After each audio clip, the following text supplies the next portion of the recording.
If you are still trying to finish that summer reading list, we have a book to add to it before you finish it. It's T. Jefferson Parker, the author, also known as Jeff Parker, who's here with us, and he is the author of the new book, Swift Vengeance. It is the second book in your thriller series. Nice to have you here, by the way. Nice to be here. Thank you. So how would you describe this thriller series for people who maybe haven't read the first book? Yeah, there's only two out, one last year, one this year. Set in San Diego, contemporary times. Right now, thrillers is what they are to be. My hero is a guy named Roland Ford. He's a private investigator with a background, a military background and a law enforcement background, kind of a local San Diego boy, and now he's a private investigator. So he gets mixed up in all sorts of things, private investigation being open to whoever will hire you. Okay. So in this book, he's approached by an old friend who is a young woman who's a pilot. She's a retired U.S. Air Force pilot, a drone pilot, who with her little drone crew flew missions over Iraq and Syria from Creech Air Force Base in Las Vegas, which is where they do Wow. that. Right.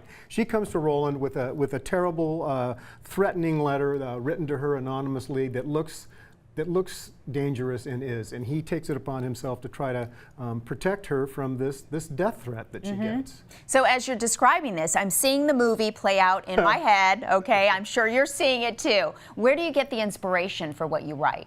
Do you draw on some of your own background? Kind of, you know, I'm more of a current events guy. You know, I think one of the jobs of a thriller writer, any author, fiction author, is to kind of chronicle what we're going through. So I try to stay up on things, you know, like the things that happen in this book are kind of right now. You know, I don't rip from the headlines. I borrow from the headlines and I improve. I turn it into drama and I turn it into entertainment, if you will, that is lodged in reality. So what's next for you? Is there going to be a third book in the series, or do you think Yeah. you'll venture into another genre? I'm gonna stick with the series for a while. I've written series books before, and I've written standalone, they call them in the industry, books before, just plain novels, one at a time.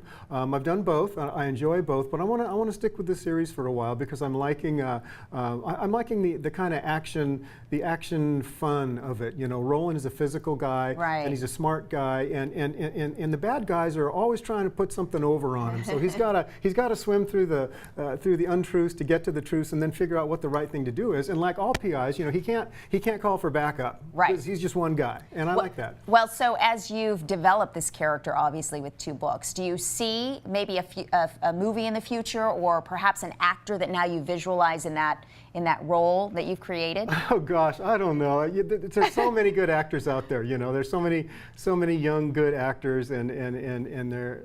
It would be wonderful to see some of this on the screen, because I do think visually. I mean, as you know, all writers kind of you picture it kind of before you write it. You're kind of living that little movie as you're sketching things in to describe what you're trying to get the people to see. Any advice for promising novelists, aspiring novelists? I mean, advice is cheap. I can give it all day long. I think the secret is for new writers, young or old, read a ton, because that's how you learn. That is how you learn to write, is by reading good stuff. So read good stuff, don't read bad stuff, and give yourself an hour a day with no phone, no social media, nobody. Close the door, and if somebody is unhappy with that hour that you're stealing for yourself to learn how to write or to continue writing, then just tell them you'll be right with them, and open the door when you're ready. And then 2 books later, look at you. There you go. Congratulations. Thank you so much. Much continued success. Again, the book is called Swift Vengeance. T. Jefferson Parker, we appreciate you joining us. Thank you.